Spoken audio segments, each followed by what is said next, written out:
அல்லேலூயா. கர்த்தருக்கு காத்திருக்கும் வழிகள் நம்பிக்கையோடு காத்திருக்க வேண்டும். அல்லேலூயா.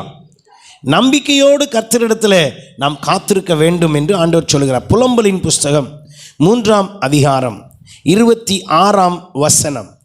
கர்த்தருடைய ரட்சிப்புக்கு நம்பிக்கையோடு காத்திருக்கிறது நல்லது. அல்லேலூயா. கர்த்தருடைய காரியங்கள் எதுவாக இருந்தாலும் நம்பிக்கையோடு என்ன செய்யணுமா? காத்திருக்க வேண்டும். விசுவாசம் என்பதும் நம்பிக்கை என்பதும் என்ன சின்ன வேறுபாடு என்றால், விசுவாசம் என்பது காணப்படாதவைகளின் நிச்சயம் அல்லது உறுதி. நம்பிக்கை என்பது என்னவென்றால் அது கிடைக்கும் என்ற ஒரு நோக்கத்தோடு அமர்ந்திருப்பது தான் நம்பிக்கை. ஒரு நோக்கத்தோடு ஒரு இடத்துக்கு செல்லுகிறோம். இப்போ பேங்குக்கு போகிறோம், ஒரு டோக்கன் தருவாங்க. அந்த டோக்கனை வாங்கிட்டு நீங்கள் இப்போ என்ன பண்ணியிருக்கணும்? 2 விஷயம் செய்யணும். ஒன்று பொறுமையாக இருக்கணும், இன்னொன்று எப்படி இருக்கணும்? நம்பிக்கையாக இன்றைக்கி கண்டிப்பாக டோக்கன் என் நம்பர் என்ன செய்யும் அப்படின்னா என்ன அர்த்தம்னா அந்த ப்ராசஸ் நடக்கிறது நமக்கு என்ன செய்யும்? தெரியும். விசுவாசம் என்பது எப்படின்னே தெரியாது, ஆனால் அது வரும். அப்போ விசுவாசம் நிறைவேறுவதற்கு கூட முழுமையாக நமக்கு என்ன தேவை? நம்பிக்கை தேவை. அப்போ இன்றைக்கு இந்த நம்பிக்கையை நாம் இழந்து போனோம் என்றால், அதனால தான் ஆண்டவர் சொல்லார், நிச்சயமாகவே முடிவு உண்டு, உன் நம்பிக்கை வீண் போகாது. என்ன நம்பிக்கை வீண் போகாது என்றால், நம்ம அநேக நேரத்தில் நம்முடைய நம்பிக்கை எப்படி இருக்குன்னா, நான் சொல்கிற நேரத்தில் நடக்கணும், நான் சொல்கிற நேரத்தில் நடக்கணும். அவங்க வசனம் சொல்லுது பாருங்கள், 25ஆம் வசனம் பாருங்கள். தமக்கு காத்திருக்கிறவர்களுக்கும் தம்மை தேடுகிற ஆத்துமாவுக்கும் கர்த்தர் நல்லவர். அப்படி சொல்லிட்டு தான் நம்பிக்கையோடு காத்திருக்கிறது நல்லது. அப்போ என்னுடைய நம்பிக்கை இந்த நாட்களில் அளவு எப்படி இருக்கிறது? நான் அடிக்கடி இப்படி சொல்லுவேன், ஒரு மனுஷனுடைய கவலையின் அளவு எதுவென்றால் அந்த விஷயத்தின் மீது இருக்கிற நாட்டத்தின் அளவு. ஒரு பொருள் கிடைக்கல அப்படின்னு வச்சுக்குவோம், அந்த பொருள் மீது நமக்கு எவ்வளவு ஈர்ப்பு இருக்கிறதோ அந்த அளவு தான் நம்முடைய கவலை. ஏன்னா அந்த பொருளோ அல்லது அந்த விஷயம் என்னது எதிர்பார்த்து இருக்கிறோமோ, அந்த எதிர்பார்த்திருக்கிற அந்த பொருளோ அல்லது ஒரு வேலையோ அல்லது என்ன எதிர்பார்த்து இருக்கிறோமோ, அந்த எதிர்பார்த்திருக்கிறதின் மீது நாம் வைத்திருக்கிற அந்த ஆசை அல்லது அந்த நம்பிக்கையின் அளவு தான் சில நேரத்தில் நமக்கு அதே அளவு என்ன வந்துடுது? கவலை வந்து விடுகிறது. ஏன்னா அது மேலே இருக்கிற அந்த நாட்டத்தில். ஆனால் நம்முடைய நம்பிக்கை கர்த்தரிடத்தில் சரியாக இருக்கும் என்றால், நான் எதை கேட்டாலும் அவர் எனக்கு தருவார் என்பது நாம் அவர் மீது வைத்திருக்கிற நம்பிக்கை. இன்றைக்கு நம்முடைய நம்பிக்கையிலே ஒரு நாளும் தடுமாற்றம் ஏற்பட்டு விடக்கூடாது. யோபுடைய வாழ்க்கையிலே அவருடைய நம்பிக்கை எப்படி இருந்துச்சு பாருங்க. யோபு 13ஆம் அதிகாரம் 15ஆம் வசனம் பாருங்க. யோபுவினுடைய நம்பிக்கை எப்படி இருந்ததாம் பாருங்க. அங்கே சொல்லப்பட்டிருக்கிறது, அவர் என்னை கொன்று போட்டாலும், என்னங்க, அவர் என்னை கொன்று போட்டாலும் அவர் மேல் நம்பிக்கையாக இருப்பேன். என்ன நம்பிக்கை இது? ஏன் கொன்று போட்டால் எப்படி நம்பிக்கையாக இருக்கிறது அப்படின்னா என்ன அர்த்தம்னா, அவர் தர்றது அவருடைய பிரியம், அவர் தர்றது அவருடைய பிரியம். ஆனால் நான் நம்பி இருந்தேன், அவர் தரல, ஒன்றும் செய்ய முடியாது. இது என்ன பாஸ்டர், இது ஒரு திருப்திகரமாகவே இல்லையே, இது எப்படி இல்லை, ஒரு திருப்தியாக இல்லையே, ஏன் ஆசைப்பட்டு நான் உட்கார்ந்துருக்கிறேன், ஆண்டவர் ஏன் எனக்கு தரக்கூடாது? நீங்கள் பைபிளில் பாருங்கள், கட்டாயப்படுத்தி வாங்கின எல்லா இடத்துலையும் பெரிய பிரச்சனை வந்துருச்சு, பெரிய பிரச்சனை வந்துருச்சு. உதாரணத்துக்கு சொல்கிறேன் பாருங்களேன். எசேக்கியா ராஜா என்ன பண்ணார்? அவருடைய மரணம் நேர்ந்த பொழுது, எனக்கு ஒரு 15 வருஷம் நீர் என்ன செய்யப்படாதா, கூட கொடுக்கக்கூடாதான்னாரு. ஆண்டவர் உடனே கொடுத்துட்டார். கொடுத்தா மனாசேன்னு ஒருத்தன் பிறந்தான். அவன் வந்து பண்ண அட்டகாசம் இருக்குது பாருங்க. அவன் வந்து அவங்க அப்பா செஞ்ச ஊழியத்திலேருந்து அவங்க அப்பா செஞ்ச எல்லா தேவனுக்கு அடுத்த காரியம் எல்லாத்தையும் வச்சு அவர் க்ளோஸ் பண்ணி போட்ட விக்கிரக தோப்பு எல்லாத்தையும் திறந்து எல்லாம் தேவனுக்கு விரோதமாக என்ன பண்ணிட்டான். அப்போ இவர் என்ன பண்ணியிருக்கணும்? முதல்ல சொல்லுங்க. அப்போவே இவர் போயிருந்தாருன்னா இந்த மனாசேன்னு ஒருத்தன் என்ன பண்ணியிருக்க மாட்டான். நீங்கள் இப்படி பைபிளில் நிறையா பார்த்தீங்கன்னா, நிறையா இடத்துல ஆபிரகாம்கிட்ட வந்து ஆண்டவர் வாக்குத்தத்தம் கொடுத்தாரு. ஆனால் வாக்குத்தத்தம் கொடுத்துட்டு அந்த வாக்குத்தத்தத்தை நிறைவேற்றுறதுக்கு அவர் சொல்கிறதுக்கு உள்ள இவங்க அவசரப்பட்டு இஸ்மவேல் பிறந்துட்டார். இப்போ இஸ்மவேல் பிறந்த பிறகு பிரச்சனை யாருக்குங்க? யாருக்கு தான் பிரச்சனை? ஆண்டவருக்கு இல்லை, ஆபிரகாமுக்கு பிரச்சனை.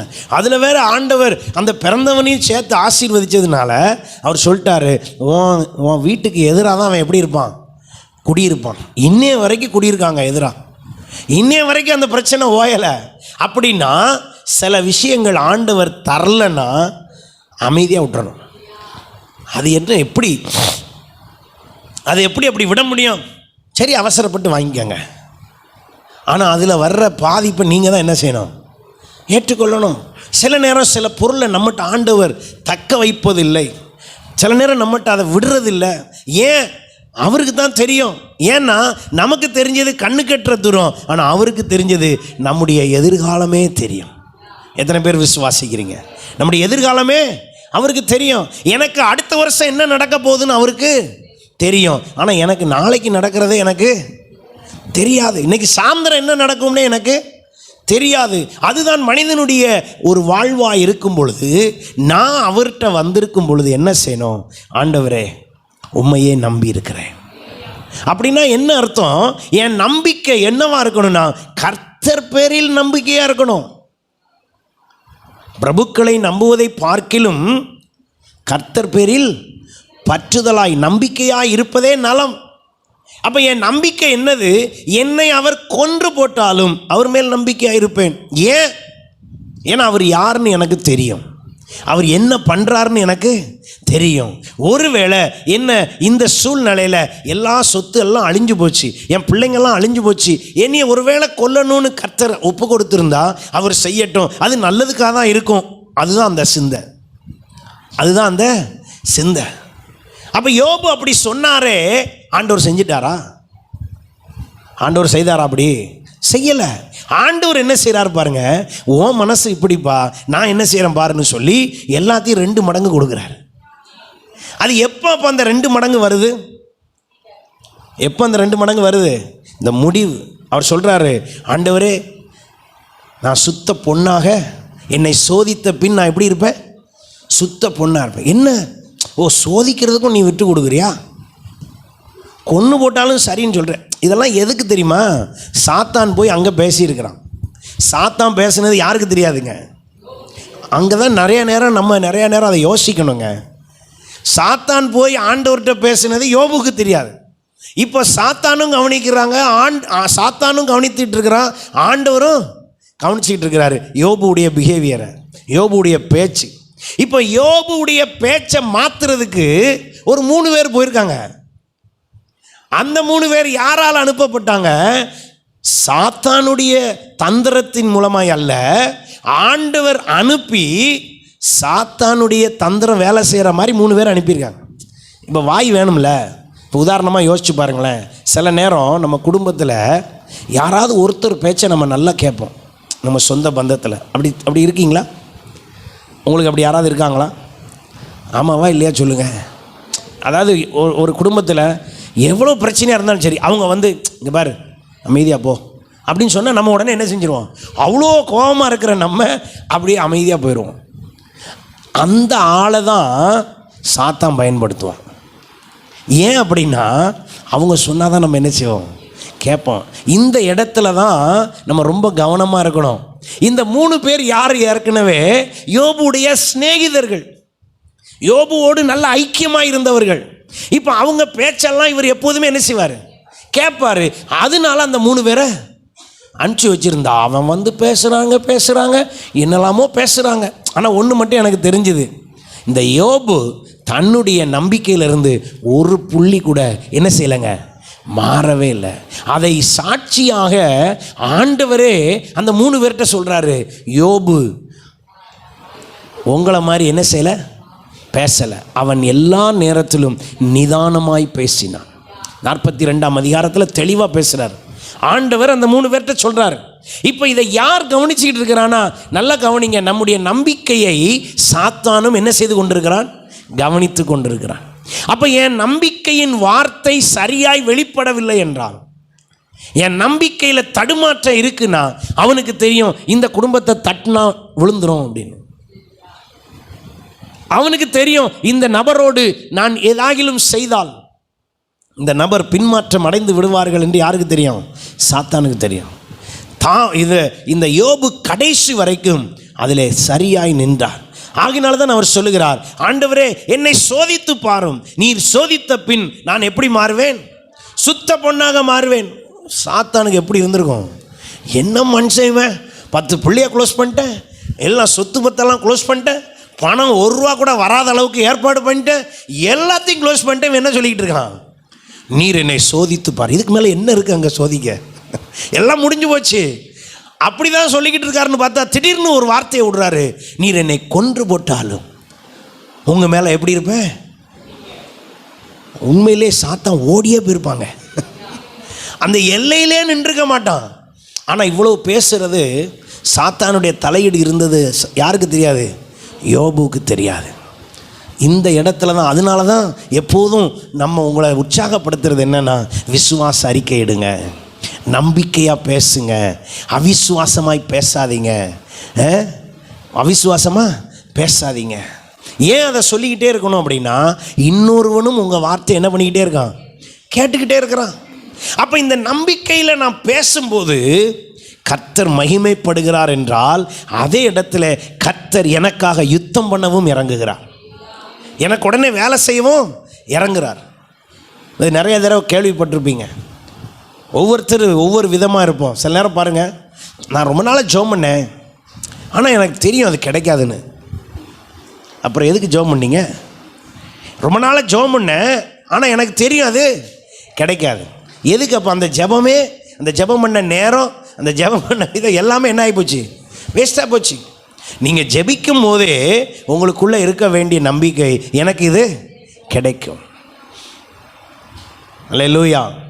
அதுக்காண்டி ரோட்டில் போகிற நாங்கள் விசுவாசமாக ஆண்டவர் நம்பிக்கை சொல்லியிருக்காரு, அதனால் ஆண்டவரே நான் குடியிருக்க வீட்டை எனக்கு தாரும், நான் நம்பி ஜெபிக்கிறேன் ஆண்டவரே அப்படின்னு வாடகை வீட்டில் உட்காந்து ஜெபம் பண்ணிடாதீங்க.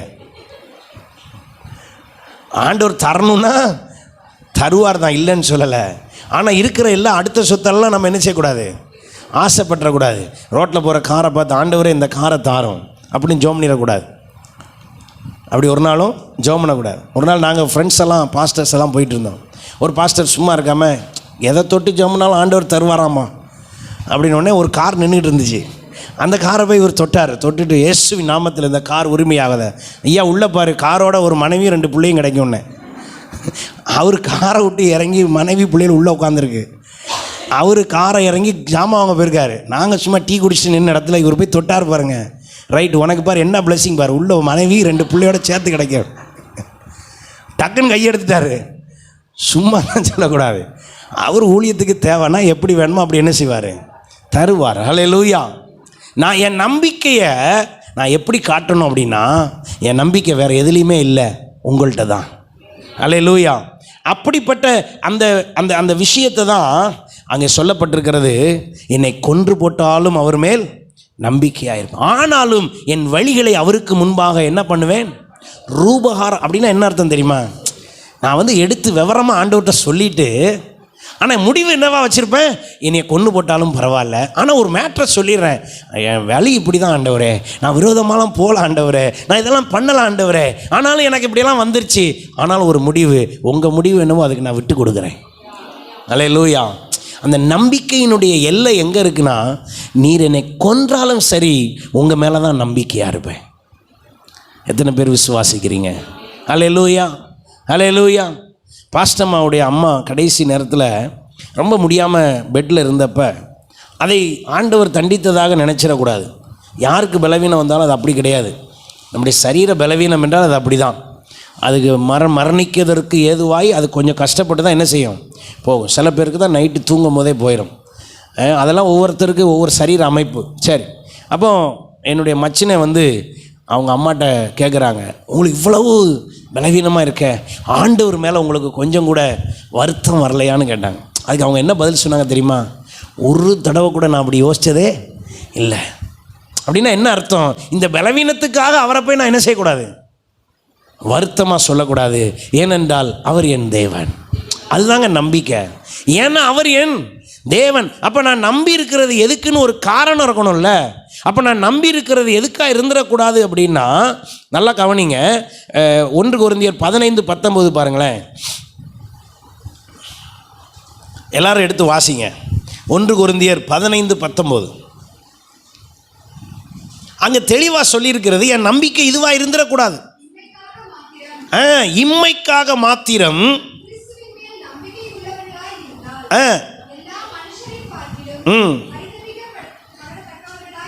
சர்ச்சைக்கு வந்தும் பரிதாபம் ஆகி போயிடும்.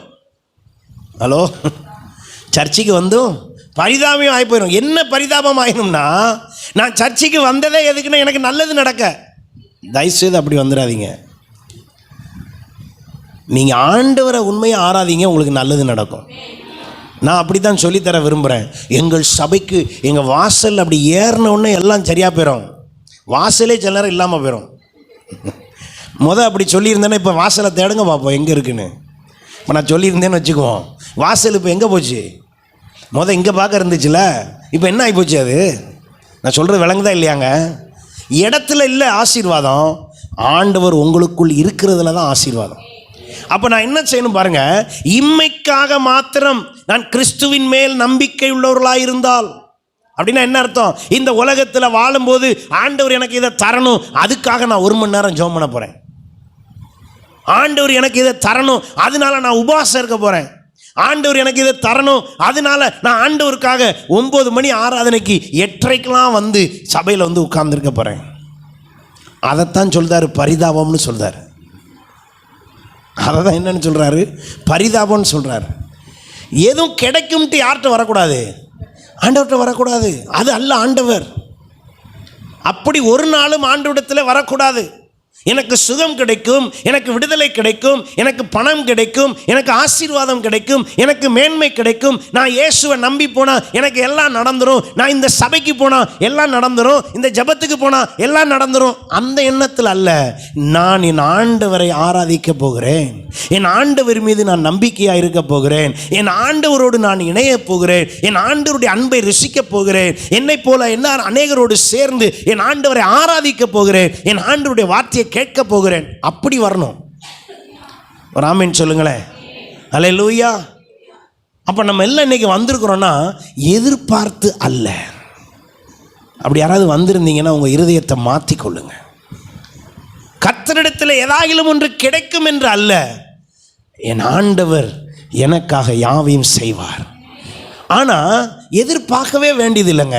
ஏனென்றால் வேதம் தெளிவாய் சொல்லுகிறது. பல முறை பல தடவை நிறைய தடவை நீங்கள் நிறைய செய்தி கேட்கும் போது கேட்டிருக்கலாம், வாசிக்கும் போது கேட்டிருக்கலாம். அவர் சொல்லுகிறார், ஆகாயத்து பறவைகளுக்கும் பட்சிகளுக்கும் அவர் போஷிப்பது உண்மை என்றால் அவைகளை காட்டிலும் விசேஷித்தவர்களாகிய உங்களுக்கும் எனக்கும் போஷிப்பது அதிக நிச்சயம் அல்லவா?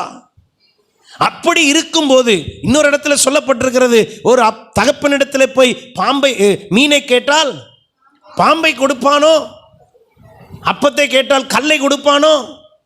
ஒரு சாதாரண உலக பிரகாரமான தகப்பனுக்கு அவ்வளவு விஷயம் இருக்கும்போது நான் உங்களை போஷிப்பது அதிக நிச்சயம். அப்புறம் அவர்கிட்ட போய் என்னத்துக்கு அதை தார இதை தாரம்ட்டு நிற்கணும்? அவர்கிட்ட அதெல்லாம் தேவையில்லையா? இன்றைக்கி நம்மளுடைய அண்டர்ஸ்டாண்டிங் வித் காட் அல்லது தேவனோடு இருக்கிற அந்த அணுகுமுறையில் நம்ம தேவை என்னங்கிறத வச்சு தான் போகிறோமே ஒழிய என் ஆண்டவர் எனக்கு தேவைன்னு போக மாட்டோம். ரெண்டுக்கும் வித்தியாசம் இருக்குது தானே? என் தேவை, என் காரியம் நடக்கணும், என் விஷயம். ஒரு செக்கிங் உங்களை நீங்கள் பண்ணுங்க. உங்களுக்கு ஏதோ ஒன்று தேவை, அப்போ நீங்கள் எவ்வளோ ஜெபம் பண்ணீங்க, அது வந்த பிறகு எவ்வளோ ஜெபம் பண்ணுறீங்க, அப்போ நீங்கள் யாருன்னு உங்களுக்கு தெரிஞ்சிடும். ஏதாவது ஒன்று நடக்கணுங்கும் போது நீங்கள் எவ்வளோ ஜெபம் பண்ணீங்க, நடந்த பிறகு எவ்வளோ ஜெபம் பண்ணுறீங்க, இது ரெண்டையும் ஒப்பிட்டு பாருங்கள். உங்கள் எதிர்பார்ப்பு என்னன்னு தெரிஞ்சிடும். உங்களை அறியாமலே நீங்கள் எதுக்கு எதிர்பார்த்தீங்கன்னு தெரிஞ்சிடும். அல்லேலூயா. அப்படி இருக்கவே கூடாது. தெளிவாய் சொல்லப்பட்டிருக்கிறது, என் நம்பிக்கை நான் காத்திருக்கிறேன் என்றால் ஏதோ ஒன்றை எதிர்பார்த்து அல்ல, என் ஆண்டவரும் நானும். அல்லேலூயா. எனக்கும் ஆண்டவருக்கும் நல்ல ஒரு ஐக்கியம் வர எத்தனை பேர் அந்த எண்ணத்தில் இருக்கீங்க? நீங்கள் அந்த எண்ணத்தை உண்டாக்கி மட்டும் பாருங்களேன். அதாவது ஒரு தேசத்துக்கு ராஜாவாக இருக்கிற ராஜாவை கல்யாணம் பண்ணிட்டு பட்னியாக கிடப்பீங்களா என்ன? சொல்லுங்கள். ஒரு ராஜாவை கல்யாணம் பண்ணியாச்சுங்க, இன்னைக்கு மத்தியான சாப்பாடு கிடைக்குமான்னு தெரிலையே, மத்தியான சாப்பாட்டுக்கு என்னச்சுன்னு தெரில, உடனே அங்கே இருக்கிற சேவர்கிட்ட, ராஜாட்ட கொஞ்சம் சொல்லி அனுப்புறீங்களா, சோறு கிடைக்குமான்னு.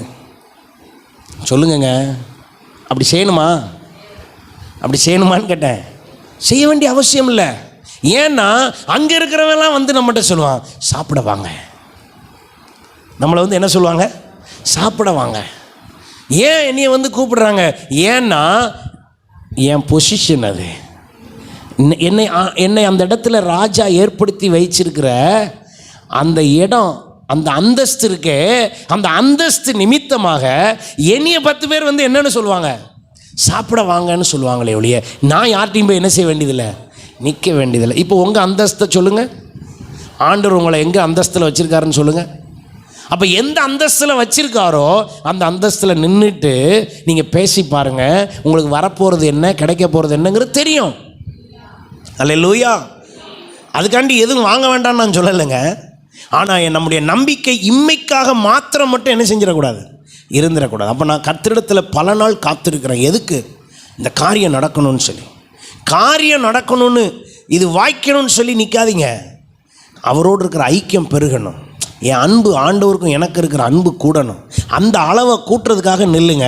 அதுக்கு இடையில் உங்கள் தேவை என்னன்னு அவருக்கு லிஸ்ட்டு தானா போயிடும். ஏன்னா என் இருதயத்தை ஆராய்ந்து அறிகிறவர் நம் தேவன்.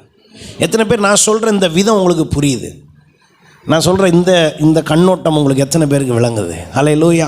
என் இருதயத்தில் என்ன இருக்குது? இப்போ ஒவ்வொருத்தரையாக கேட்டால் உங்கள் இருதயத்தில் சில விஷயம்லாம், எதிர்பார்ப்புலாம் இருக்குது, தேவை இருக்குது. ஆண்டவர் எனக்கு இதை தரமாட்டாரா, ஆண்டவர் எனக்கு இதை நிறைவேற்ற மாட்டாரா, ஆண்டவர் இந்த காரியத்தை வாய்க்க பண்ண மாட்டாரா, நான் எவ்வளோ நாள் கஷ்டப்படுறேன், இப்படியெல்லாம் உங்களை புலம்ப சொன்னால் மைக்கை கொடுத்தோம்னா நைட் ஆகிடும். நம்ம இருக்கிற இவ்வளோ பேர்லேயே புலம்புனா நைட் ஆயிரும். அவ்வளோ இருக்குது நம்மகிட்ட. நான் என்ன சொல்கிறேன், மைக்கில் புலம்புனா ஒன்றும் இல்லை, புலம்பவே வேண்டாம், அவரை மகிமைப்படுத்துவோம். இந்த உள்ளுக்குள்ளே புலம்புறதும் சேர்ந்து யார்கிட்ட போயிடும்? எத்தனை பேர் விசுவாசிக்கிறீங்க? நீங்கள் வேணால் ஒரு 10 நாள் ட்ரை பண்ணி பாருங்கள். இதை உங்கள் புலம்பலெல்லாம் நிப்பாட்டிட்டு, உங்கள் தேவைக்கு ஜெபிக்கிறதெல்லாம் நிப்பாட்டிட்டு, உங்கள் என்ன வேணும்னு ஆண்டவர்கிட்ட சொல்கிறதெல்லாம் நிப்பாட்டிட்டு, எல்லாத்தையும் நிறுத்திடுங்க. நிறுத்திட்டு, நீர் நல்லவரப்பா, அல்லேலூயா, நீர் வல்லவர், நீ உங்களை மாதிரி ஆண்டவரே, உங்களுடைய அன்பு பெரியது அப்படின்னு சொல்லி அவரோட ஒரு நல்ல ஒரு உறவு, நல்ல ஒரு உறவை ஏற்படுத்திட்டு நீங்கள் அமைதியாக இருந்து பாருங்களேன். அந்த 10 நாளில் என்னெல்லாம் நடக்குன்னு பாருங்கள். அப்போ நான் உலக பிரகாரமாக எதுவும் வேண்டாம், உங்களுக்கு தேவையில்லை அந்த அர்த்தத்தில் சொல்ல வரல. அதுக்காக வந்து முழங்கால் போடக்கூடாது, அதுக்காக இயேசுவேன்னு கூப்பிடக்கூடாது. நான் ஏன் இயேசுவேன்னு கூப்பிடணும்னா, அவர் என் தேவன், அவர் எனக்காக இரத்தம் சிந்தி என் பாவத்தை மன்னித்திருக்கிறார். என் பாவத்தை அவர் மன்னித்தபடினால் அவரை நான் என்ன செய்வேன், கூப்பிடுவேன். எனக்கு ஏதாவது தருவார்னு கூப்பிட மாட்டேன். என் பாவத்தை மன்னிச்சிட்டார். நான் தூரமாக இருந்தேன், என்னை சமீபமாக்கியிருக்கிறார். காட்டு ஒலிவ மரமாக இருந்தேன், என்னை அவர் ஒலிவ மரமாய் மாற்றியிருக்கிறார். நான் கசப்பான வேராய் இருந்தேன், இப்போ என்னை பரிசுத்த வேராய் மாற்றியிருக்கிறார். என்னை அவரோடு சேர்த்து இருக்கிறார். அவருடைய வலது பார்சத்தில் எனக்கு ஒரு இடத்தை வைத்திருக்கிறார். அதனால நான் தகுதி இல்லாத என்னை தகுதிப்படுத்தினார்ல, அதுக்காக தான் நான் வரேன். எத்தனை பேர் ஆமேன்னு சொல்கிறீங்க? நான் ஊழியமே அதுக்காக தான் செய்கிறேன். தகுதி இல்லாத என்ன பண்ணியிருக்காரு, தகுதி ஆக்கியிருக்காரு. ராமேன்னு சொல்லுங்களேன். ஏதாவது தருவாரா, கிடைக்குமா என்ற நிறைய பேர் கேட்பாங்க. என்ன தனபால் திருச்சி போய் செட்டில் ஆகிட்டியா? நான் செட்டில் ஆகிறதுக்கே திருச்சிக்கு வரலையே. ராமேன்னு சொல்லுங்க, செட்டில் ஆகிறதுக்கே திருச்சிக்கு வரல. அப்போ எந்த ஊருக்கு போவ? எந்த ஊருக்கு போனாலும் செட்டில் ஆகிற மாதிரி ஆசை இல்லை. ஏன்னா அது என் ஆசை அல்ல, அது என் தேவையும் அல்ல, அதை பற்றி நான் யோசிக்க வேண்டிய அவசியம் அல்ல. ஆனால் என்னை அழைத்தவர் என்னை செட்டில் பண்ணுவார். பண்ணியிருக்காரா இல்லையா? பண்ணிட்டு வராரா இல்லையா? அவ்வளோதான். ஏன் சிந்தையில் செட்டில் ஆகணுங்கிற எண்ணம் வந்துருச்சுன்னா அவரை சார்ந்து இல்லைன்னு அர்த்தம். எதை சார்ந்து போயிட்டோன்னு அர்த்தம்? பணத்தையும் புகழையும் சார்ந்து போயிட்டோன்னு அர்த்தம். அது அல்ல நோக்கம். அப்போ அதெல்லாம் அவர் தருவாரா? அவர் தருவார். ஆபிரகாமை கூப்பிடும் போதே சொன்னார், நான் உன்னை ஆசீர்வதித்து, அது இடையில் ஒரு வார்த்தை இருக்குங்க, உன் பேரை என்ன செய்வேன், நான் உன்னைய புகழாரம் பண்ண வைப்பேன், பேர் புகழாக வைப்பேன் அப்படின்னு அவரே சொல்றார். அதுவும் ஒரு என்னது தாங்க, ஒரு ஆசீர்வாதம். நான் போய் எல்லார்ட்டையும் இங்கே பாருங்கள், நான் பாஸ்டருங்க, நான் பாஸ்டருங்க, நான் பாஸ்டருங்க, நான் பாஸ்டர் அப்படின்னு எங்கேயும் போய் என்ன செய்யக்கூடாது, சொல்லக்கூடாது. அவர் சொல்லுவார் பாருங்க. யார் சொல்லுவா? ஆண்டவர் சொல்லி அந்த விதத்தில் புகழ் வந்தால் இந்த உலகம் முழுவதையும் கொண்டு செல்வார். அல்லேலூயா. இந்த எண்ணங்கள் ஏன் மாறணும் அப்படின்னா, என் நம்பிக்கையில் தான் இருக்குது இந்த எண்ணமெல்லாம். என் நம்பிக்கை எதன் அடிப்படையில் இருக்கிறதோ அதன் அடிப்படையில் தான் அந்த நம்பிக்கையின் வெளிப்பாடு. ரோமருக்கு எழுதின நிருபம் 5ஆம் அதிகாரம் 5ஆம் வசனம் பாருங்கள். அங்கே சொல்லப்பட்டிருக்கிறது, மேலும் நமக்கு அருளப்பட்ட பரிசுத்த ஆவியினாலே தேவ அன்பு நம்முடைய இருதயங்களில் ஊற்றப்பட்டிருக்கிறபடியால் அந்த நம்பிக்கை நம்மை ஒரு பொழுதும் வெட்கப்படுத்தாது. அல்லேலூயா. அந்த நம்பிக்கை ஒரு நாளும் வெட்கப்படுத்தாது. அப்போ என் நம்பிக்கைக்கு உள்ள துணைக்கு நிற்கிறதுக்கு யாரை தந்திருக்காரு? பரிசுத்த ஆவியை தந்திருக்காரு. அந்த பரிசுத்த ஆவியினாலே தேவ அன்பு என் இருதயத்தில் ஊற்றப்பட்டிருக்கிறபடியால் அந்த நம்பிக்கை என்னைய ஒரு நாளும் என்ன செய்யாதுங்க? வெட்கப்படுத்தாது. அப்போ நான் எதுக்கு ஆண்டவர்கிட்ட வரணும்? எதனால ஆண்டவரை நம்பணும்? எதனாலன்னா, அவர் என் ஆண்டவர், அவர் என் தேவன், அவர் என் இரட்சகர், அவர் எனக்காக சிலுவையிலே அடிக்கப்பட்டவர், எனக்காக உயிர் தெழுந்த தேவன். ஆகையினால அவரிடத்தில் நான் வருகிறேன். அப்போ அவர்கிட்ட போய் எதுவும் கேட்க மாட்டிங்களா? நான் இன்னும் கேட்க வேண்டியதில்லை. ஏன்? அப்பாவுக்கு தெரியும் பிள்ளைக்கு என்ன கொடுக்கணும்னு. இந்த உறவுக்குள்ளே நீங்கள் வரணும். இந்த உறவுக்குள்ளே எல்லாருமே வரணும். இந்த உறவுக்குள்ளே நம்ம வந்துட்டோன்னா ஆட்டோமேட்டிக்காக நம்ம எல்லாருமே கர்த்தரிடத்திலிருந்து சகலவற்றையும் பெறுவோங்க. ஆண்டவர் ஒன்றும் சாதாரண ஆண்டவர் அல்ல. உதாரணமாக அவருடைய இருதயத்தை சொல்கிறேன் பாருங்களேன். அவருடைய இருதயம் எப்படின்னு சொல்கிறேன் பாருங்கள். முத ஆதாமை படைத்து என்ன தான் கொடுத்தாரு? என்ன கொடுத்தாருங்க? முத ஆதாமை படைத்து என்ன கொடுத்தாரு? சத்தமாக சொல்லுங்கள். செழிப்பு. என்ன செழிப்பு? பிரம்மாண்டமான ஒரு தோட்டத்தை கொடுத்தாருங்க. ஆதாமை படைச்சி முத அவனை கூட்டு போய் எங்கே தான் விட்டார்? அப்போ அவர் இருதயம் என்னன்னு புரியுதா உங்களுக்கு? ஆண்டவருடைய இருதயம் என்ன? நம்மளை பட்னியாக போடுறதோ ஏழ்மையில் வைக்கிறதோ அல்ல. அவருடைய இருதயம் என்னன்னா, நம்மை வாழ்ந்து சிறந்து இருக்க பண்ண விரும்புகிறார். அப்புறம் ஏன் பாஸ்டர் இன்னும் என்னைய பண்ணலை? ஏன் பண்ணலைன்னா அது அவர்கிட்ட போய் தான் கேட்கணும். ஏன் அவர்கிட்ட போய் கேட்கணும்னா, அவர் எப்படி சொல்லுகிறாரோ அப்படி செய்தால் அவர் அதை தருவார். அதே ஆதாம் ஏவாளை ஏன் வெளியேற்றினார்? அதை சொல்லுங்கள். அவர் தானே கொடுத்தாரு. அப்போ அவர் கொடுத்ததை அவரால் எடுக்கவும் முடியுது. அப்போ தராமல் இருக்கவும் அவரால் முடியும். அவன்கிட்ட என்ன சொல்லியிருந்தார்? நீ அதுக்குள்ளே போய் 2 வேலை தான்ப்பா செய்யணும். நான் சொல்கிற வேலையை செய். என்ன வேலை? 1 அதை காத்துணும், 2வது பண்படுத்தணும். அவ்வளோதான். இவன் ஒழுங்காக காத்துக்கொள்ளலை. காத்துக்கொள்ளாதனால யார் வந்தா? உங்கள் எல்லைக்குள்ளே சாத்தான் வராமல் காத்துக்கொள்ள வேண்டியது யார் வேலைங்க? உங்கள் வேலை. அவன் வந்தான் பாஸ்டர் நேற்று எங்கள் வீட்டுக்கு நைட்டு. அவன் ஏன் உங்கள் வீட்டுக்கு வந்தான்? கதவை திறந்து வச்சுருந்தீங்களா? கேள்வி, அடுத்த கேள்வி அதானங்க. திருடன் வந்தான்னா பூட்டை உடைச்சி வந்தால் பரவாயில்ல. கதவு திறந்துருக்கு, அவன் பாட்டுக்கு வந்து எடுத்துகிட்டு போனான்னா இது யார் தப்பு? திருடன் மேலே தப்பா உங்கள் மேலே தப்பா? பூட்டை உடைச்சி எடுத்தாதாங்க அவன் பேர் திருடன். கதவு திறந்து வச்சுருக்கும் போது வந்தால் அவன் திருடன் இல்லை. அவன் திருடன் சொல்லக்கூடாது. அவன் ஸ்டைல் அது. இப்போ சாத்தான் என்கிட்ட வந்தான்னு நான் சொன்னால் என்னுடைய அடுத்த கேள்வி, அவன் எப்படி வந்தான்? அப்போ நீங்கள் என்ன பண்ணிகிட்டு இருந்தீங்க? இப்போ ஏதேன் தோட்டத்துக்குள்ளே சாத்தான் வந்தான் அப்படின்னா எதுக்கு வந்தான்? அவன் எப்படி வந்தான்? ஆதாமும் ஏவாளும் அந்த எல்லையை ஒழுங்காக என்ன செய்யலை? காக்கலை, ப்ரொடெக்ட் பண்ணல.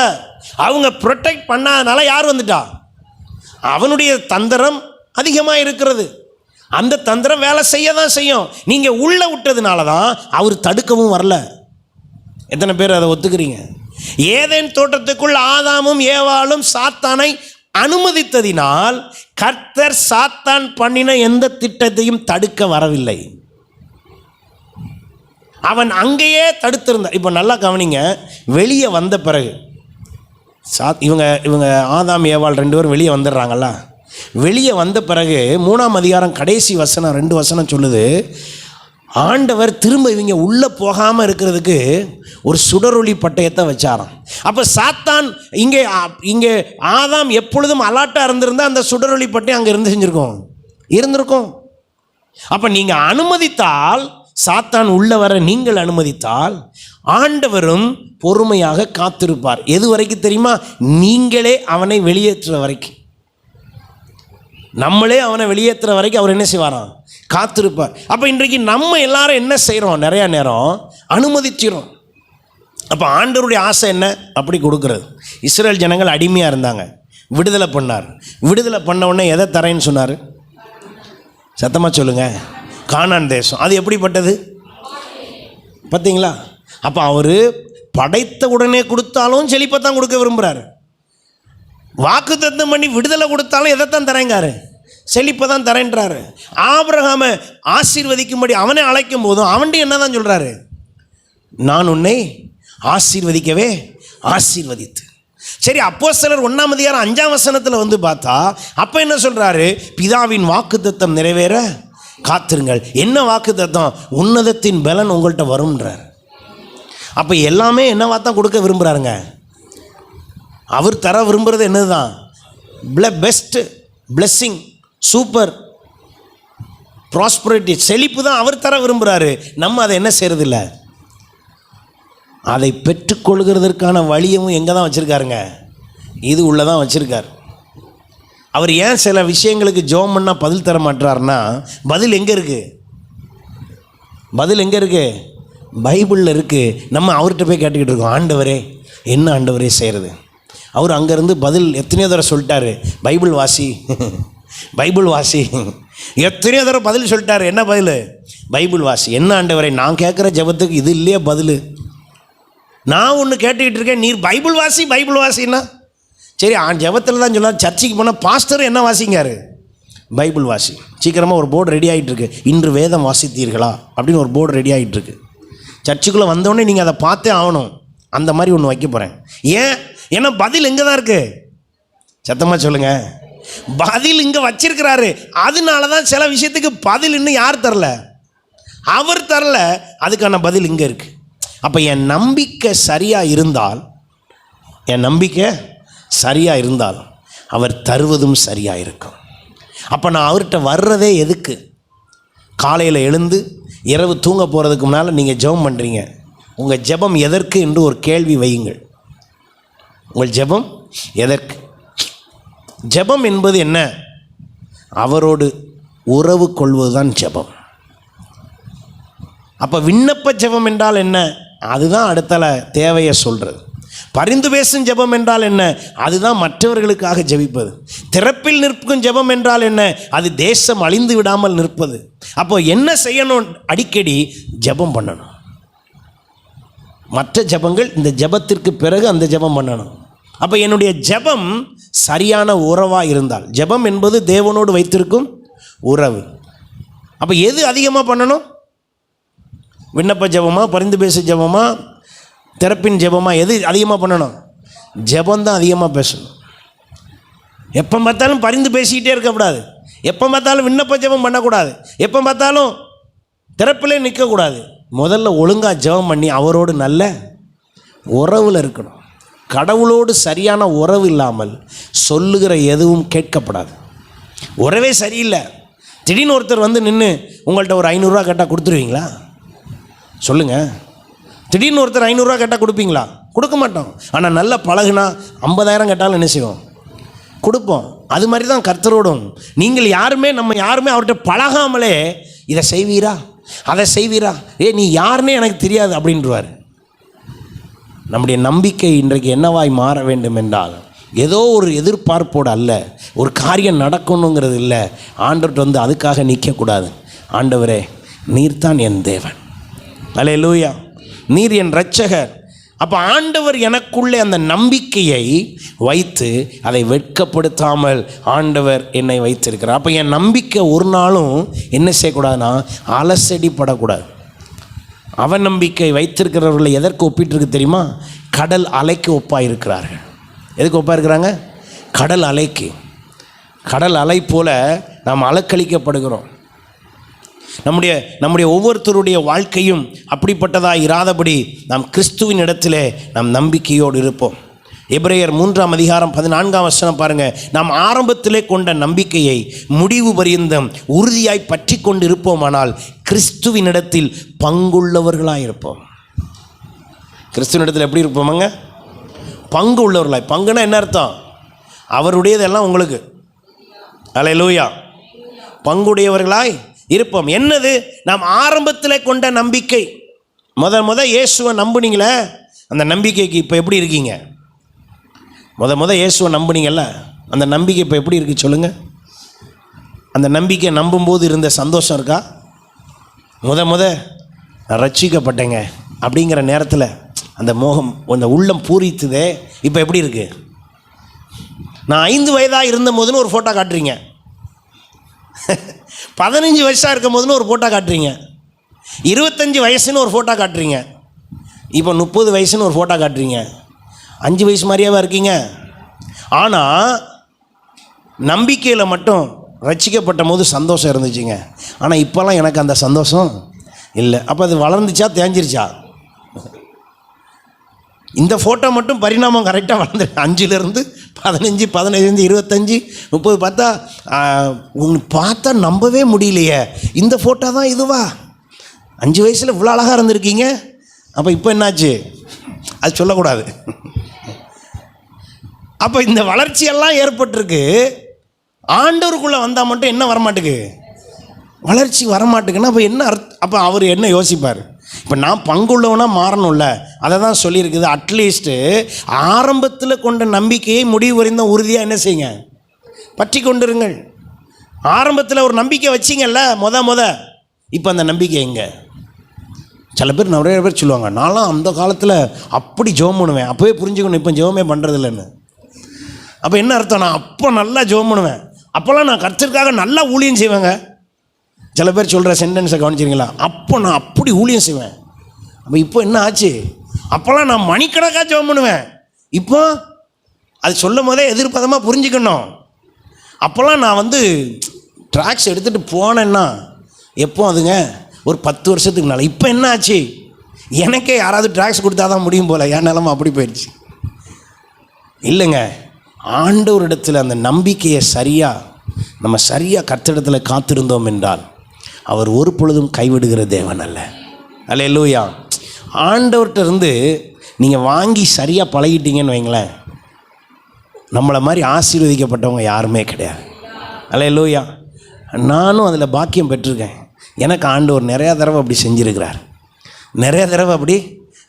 நான் ஒரு பொழுதும் ஆண்டவர்கிட்ட போய் ரிக்வஸ்ட் வச்சதே இல்லை.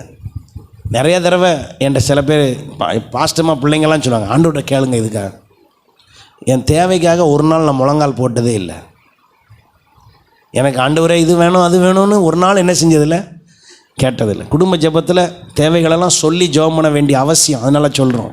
மற்றபடி தனிப்பட்ட ரீதியில் உபவாசம் இருந்து அப்படியெல்லாம் நான் ஒரு நாளும் பணத்துக்காகவோ எதுக்காகவும் ஜெபம் பண்ணதே இல்லை. ஆத்துமா தாருன்னு ஜெபம் பண்ணியிருக்கேன். மற்றபடி இது வரைக்கும் தேவைன்னு சொல்லி எதுவுமே என்ன செஞ்சதே இல்லை. ஆனால் இது வரைக்கும் அவர் கைவிட்டதும் இல்லை. அல்லேலூயா. ஏன் தெரியுமா? இதெல்லாம் உலக பிரகாரமானது. இம்மைக்காக நான் நம்பிக்கை வைக்கவே கூடாது அப்படிங்கிற வைராக்கியம் வந்தால் தான் அவர் இம்மைக்குரிய எல்லாத்தையும் தரார். நான் இதையே பார்த்துக்கிட்டு இருந்தேன்னா அதுவும் கிடைக்க மாட்டேக்கு, இதுவும் கிடைக்க மாட்டேங்குது. இம்மைக்குள்ளதும் கிடைக்க மாட்டேது, மறுமைக்குள்ளதும் கிடைக்க மாட்டேங்குது. உன்னத பலனும் இல்லை, இங்கே உலக பலனும் இல்லை. அதுக்கு பதில் நான் முதல்ல உன்னத பலனை கேட்டுட்டா அவர் எதையும் சேர்த்து தந்துடுறாரு, உலகத்தையும் சேர்த்து தந்துடுறாரு. அல்லேலூயா. இது வரைக்கும் ஆண்டவர் அப்படித்தான் நடத்தி கொண்டிருக்கிறார். நீங்கள் பாஸ்டர்மாட்ட கேட்டு பாருங்கள். நிறைய தடவை என்கிட்ட சொல்லுவாங்க, இதுக்காக ஒரு ஜெபம் பண்ண வேண்டியதானே அப்படின்னு சொல்லி. இதுக்கு போய் நான் என்ன செய்ய வேண்டியதில்லை, ஜெபம் பண்ண வேண்டியதில்லை. கழுத்துப்படியாக நின்னாலும் சரி கர்த்தர் தருவார். அல்லேலூயா. நிறைய நேரத்தில் அப்படித்தான் நிற்க கர்த்தர் உதவி செய்திருக்கிறார். சில நேரத்தில் சிலர் பேச்சை கேட்குற நேரத்தில் கடனாளி ஆகியிருக்கேன். சிலருடைய ஆலோசனையை கேட்டு சில நேரத்தில் கடனாளி ஆகியிருக்கேன். சில நேரம் அவசியத்தின் நிமித்தம், இந்த காம்பவுண்ட் வால் கட்டும் போதெல்லாம் அவசியத்தின் நிமித்தம் கடனாளி ஆகியிருக்கேன். ஆனால் ஒரு பொழுதும் கர்த்தர் தரலன்னு சொல்லி ஒரு நாள் என்ன ஆகலை, கடனாளி ஆகலை. நான் சொல்கிறேன், எத்தனை பேருக்கு புரியுது? கர்த்தர் தராமல் போயிட்டாருங்க, அவர் தாமதிப்பார் போல், அதனால் நான் கடன் வாங்கிக்கிறேன் அப்படி சொல்லி ஒரு நாளும் வாங்கினதில்லை. அவசரம், வேறு வழி இல்லை. அந்த காம்பவுண்ட் வாலுக்கு கடன் வாங்கணும், கைமாத்தான் வாங்கினேன், வேறு வழியே கிடையாது. அது ஏன்னா தாமதிக்கிறதுக்கு நான் சொல்லி பார்க்குறேன் அவங்கள்ட்ட, கொஞ்சம் பொறுங்கங்க நான் பண்ணிடுறேன், கொஞ்சம் வெயிட் பண்ணுங்கள். அதெல்லாம் முடியாது, இத்தனை தேதிக்குள்ளே பண்ணணும். அந்த சூழ்நிலை வந்ததுனால செய்ய வேண்டிய நிர்பந்தத்தில் தள்ளப்பட்டு விட்டேன். ஆனால் மற்றபடி என் சொந்த காரியத்திற்கு இதுவரைக்கும் ஆண்டவர்கிட்ட என்ன செய்யலை, நின்று கேட்டதே இல்லை. கர்த்தர் தராமல் விட்டதே இல்லை. 1 பேதுரு 1:13 பாருங்கள்.